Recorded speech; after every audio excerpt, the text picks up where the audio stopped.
And Mr. Lewis, you were previously in court, entered a plea of guilty to the third-degree felony offense of unlawful possession of a firearm by a felon. The agreement was for a cap of 6 years in prison. I've received the pre-sentence. Okay. Pause. Did the judge just say the defendant keeps? Doing that in front of officers. Yeah, that's how this case opens. Buckle up, because if the judge is already this fed up, you know things are about to get messy. Report. Has everyone had an opportunity to review that report? Yes, Your Honor. Yes, Judge. Are there any additions or corrections?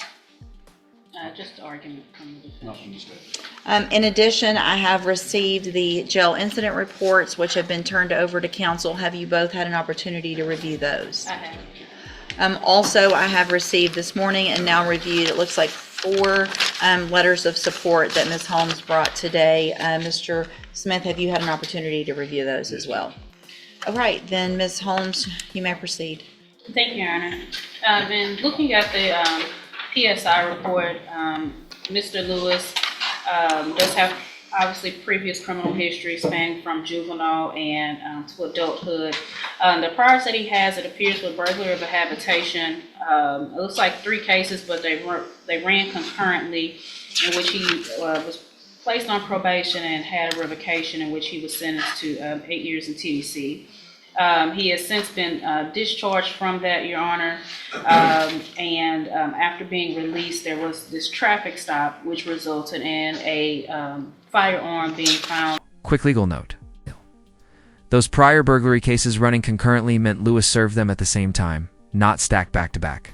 Sounds lighter, but probation revocation shows he already blew a second chance. Keep that in mind when the defense asks for you. Probation again. And the vehicle in which Mr. Lewis was driving. Obviously, in reading his response to the PSI officer, I would allow him to elaborate more on that. Obviously, he did plead guilty to the offense, taking responsibility, and we are seeking probation in this case, Your Honor. We believe that at this point in Mr. Lewis's life, he understands, obviously, being incarcerated before, that it's not somewhere that he wants to go back and spend potentially 6 additional years of his life. He would like this opportunity on probation to have that opportunity to spend and get back on track with employment, to take care of his family and provide for his family. And reading those support letters, Your Honor, he does have support here from family and friends in the community that are willing to step up and help him to make sure that he is a productive citizen and he gets back on track and understands that there's just certain things with being a convicted felon that he cannot do. And I think at this point he understands that, Your Honor, and we are asking that the court give him the opportunity to be placed on probation and to finish his term while on probation. Well, I guess before we go any further, I want to make sure I understand, because Mr. Lewis, your version of this is that it wasn't your gun, it was in your girlfriend's purse, and you didn't even know her purse was in the car, much less the gun was in the purse in the car. So either you are guilty or you're not guilty of the offense. And so if you knew about it, then you're guilty. If you didn't, then a jury needs to decide. I'm pleading guilty because I was driving the car, and by me driving and then finding the gun, But the law, that's not what the law is. And here's the big contradiction of Lewis. Says the gun wasn't his, but still pled guilty. Legally, that's a problem. You can't admit guilt to something you're saying you didn't do. The judge is calling him out. Either you knew or you didn't pick one. Okay, so you don't get to just take a deal or plead guilty because that's what you want to do. When you were here before, you stood in front of that clerk, you put your hand up, swore that you were going to tell the truth, and I said, are you pleading guilty freely and voluntarily, or are you pleading guilty because you did what they charged you with? And I was, and I still am. Okay. All right, Mr. Smith? Judge, I think he's been given probation before. It was not successful. He's been revoked. The actions in the jail clearly show he doesn't have any respect for authority or rules. I don't feel like he's a proper candidate for probation, so we're asking for a 6-year sentence in TDC. So, Mr. Lewis, one thing I noticed in several of these letters that friends and family members said, I think 3 of them actually used the word respectful, that you're a respectful young man.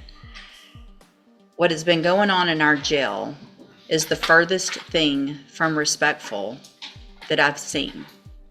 The number of times, and the fact that I have to say this out loud, the number of times that you choose to masturbate in front of the officers on purpose is ridiculous. Can I speak on it, Your Honor? Sure. That case wasn't on me. Now this is Wild, the same guy, whose family letters call him respectful, is accused of flashing officers in jail repeatedly.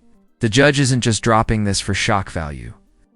This goes straight to credibility and whether probation makes sense. Somebody else had a case, and the woman even talked to the lieutenant to get it removed off of my file, but it still shows up. That was not on me. It's somebody else. It's more than one time. But So hold on. So on April 14th, let's just go through them. On April 14th, you were in trouble for not being in your bunk, that you had been given several orders to go to your bunk. You proceeded to walk around yelling, "Bitch, stop talking to me." So that's from April 14th, last week. Then on April 7th, it alleges that you had your hands in your pants, moving in and back and forth, that you were told to take your hands out of your pants, and that you had been told before, or this officer had been briefed on the fact that you were known for doing this. Your response, according to this, is that that person should have asked the officers how big your penis, anyway. Since they want to be talking about you, they should have told them about that too. Then, on March 25th, before that, a week, so another officer, and these aren't the same officers, it's not the same person saying the same thing about you, somebody has some vendetta against you. So on March 25th, started to do rounds. Noticed that you were watching the person doing rounds. Had his hand over his midsection as if he was rubbing on himself. March 18th, another different officer. Noticed monitoring the bunk. There you are, laying on your back, stroking your penis in a back and forth motion. Told not to do so. January 24th, 2025, you're in trouble for walking around.